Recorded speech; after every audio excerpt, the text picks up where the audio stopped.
네, 코스닥 시장에서 이전 상장 관련주들이 시세를 받고 있습니다. 올해는 이전 상장 가능성만 거론돼도 주가가 들썩이 있는데요. 상반기에는 SK오션플랜트 그리고 BH가 이전 상장을 완료한 바 있습니다. 하반기에 이전 상장을 위해서 나이스 평가정보가 한국거래소에 예비심사 신청서를 제출한 상태입니다. LNF와 포스코DX가 이전 상장 검토 중이죠. 배종찬 인사이트K 소장님 모시고 관련 이슈 살펴보도록 하겠습니다. 소장님 어서 오십시오. 안녕하세요. 네, 주말 잘 보내셨습니까? 네, 덕분에요. 햄버거 먹방을 지금 보고 왔습니다. 좀 잡수셨는지. 제가 나올 때마다 이렇게 그러네요. 먹방에 나와가지고 주말 내내 먹다가 네. 배가 꽉 찼는데 또 먹고 싶네요. 햄버거 배는 따로 있나 봅니다. 네. 자, 첫 번째 질문 좀 드려보도록 하겠습니다. 작년에 LX 세미콘 한 곳이었던 이전 상장이 네. 올해는 6곳 이상으로 좀 예상이 되고 있는 상태입니다. 예. 왜 이렇게 갑자기 이전 상장에 대한 관심이 늘었는지 배경 좀 짚어주실까요?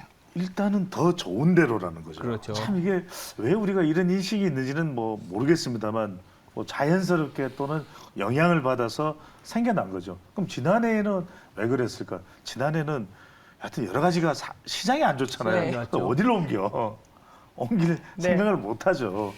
근데 이게 기본적으로 말씀드리면 일단은 이렇게 이전 상장, 그러니까 코스닥에서 코스피로 가는 겁니다. 그렇죠. 코스피에서는 코스닥하고 거의 안 와요.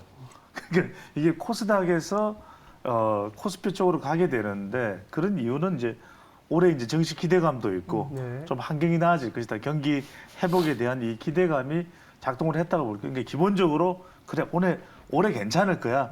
그럼 옮겨보자. 이런 이제 마음을 가지게 되는 것인데 지금 추진하고 있는 기업들이 두산 로보틱스나 나이스 평가 정보 또 검토 기업도 LNF 이건 2차 전지와 관련이 있죠. 포스코 DX까지 지금 포스코 DX는 이따가도 말씀드리겠습니다만 지금 MSCI 지수 편입도 검토되고 있는 기업이에요. 그러면 네. 이런 알짜 기업들이 왜 옮겨갈까?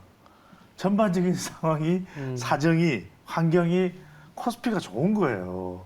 그래서 참 저도 이제 이게 전문가들마다 이런 이야기를 이구동성으로 할 텐데, 그러니까 외국인들이 볼 때의 지수 편입이나 그 다음에 우리 시장 투자를 할 때 기준이 되는 것은 코스닥이라고 하는 또 독특한 특징적인 마켓이 있음에도 불구하고 대부분이 코스피 쪽에 가 있어요. 그렇죠. 그러니까 코스피의 대장주들 삼성전자, 그러니까 기술주 제조업 가릴 것 없이 코스피에 똑똑한 친구들이 다 가 있는 거예요.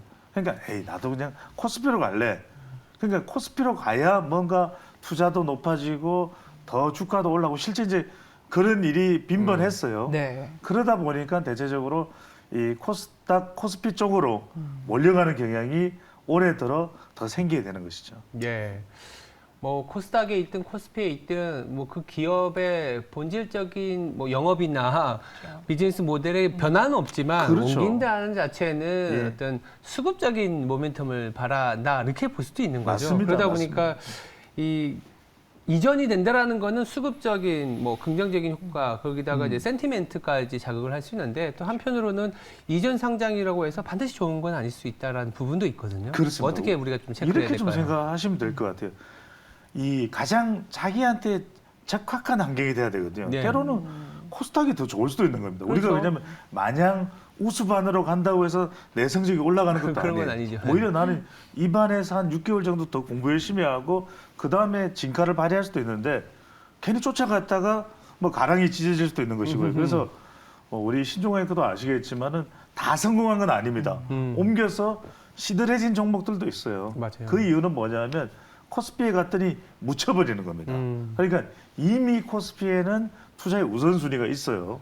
그러다 보니까 또 외국인 매수 같은 경우에는 사실상 어떤 이런 부분들에 대해서 무조건 이전했다고 해서 더 좋게 평가해 주는 것도 아니거든요. 그런 부분들도 영향을 미치면서 오히려 반을 옮겼더니 별로 안 좋았다. 그런 경우도 있는 거죠.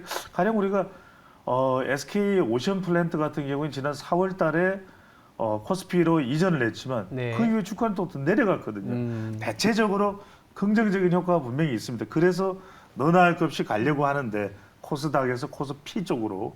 그런데 갔다가 코스피네요. 또 피 보는 경우도 있다. 그래서 항상 좋은 것만은 아니다. 라는 것도 우리가 투자에 유의해야 될 필요가 있을 것으로 보입니다. 또 하나의 장점으로 일컬어지는 것이 이제 공매도가 한동안은 뭐 청산이 된다라고 네. 하는 부분이지 않습니까? 어떻게 좀 보십니까? 이 부분 일시적이라고 봐야 될까요? 일단은 이제 코스닥에서 코스피로 옮겨가는 기업들 같은 경우에는 코스닥 150 안에 들어올 네. 가능성이 높고 그러면 공매도가 이제 허용이 되는 기업인데 코스피로 넘어가게 되면 이제 안 들어갈 수 있거든요. 이 규모가 다르기 때문에. 그런 부분들도 있죠. 사실 단기적인 그런 공매도의 어떤 영향에서 벗어날 수 있다라는 모멘텀이 지금은 좀 강한 것 같아요. 네, 작용을 한다 이런 부분들까지 작용한다라는 말씀을 좀 주셨고요.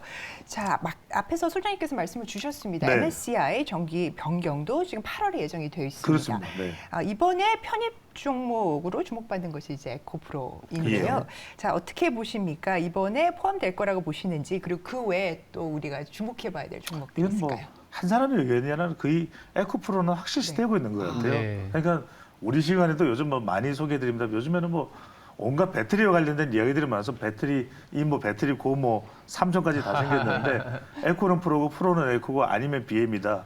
뭐 HN까지도 이야기가 나올 정도고 네. 뭐 말 다 한 거죠. 근데 그래서 지금 8월 달에 5월 달에 있었고 그다음에 이제 8월 달에 있습니다. 8월 달에 다음 달에 편입이 예상되는 이제 지수로 들어갈 종목으로는 에코프로 또 하나 에코프로 그리고 이제 이 하나오션 JYP 엔터테인먼트가 지금 예상이 되고 있고 또 한미반도체, 금양 또 포스코 DX까지 이야기가 되고 있어요. 근데 들어오면 또 나가는 종목도 있습니다. 그러니까 나가는 종목은 CJ, 또 이마트, 롯데머티리얼즈 이렇게 이제 예상이 되고 있는데 여러분들이 MSCI 투자법 중요합니다.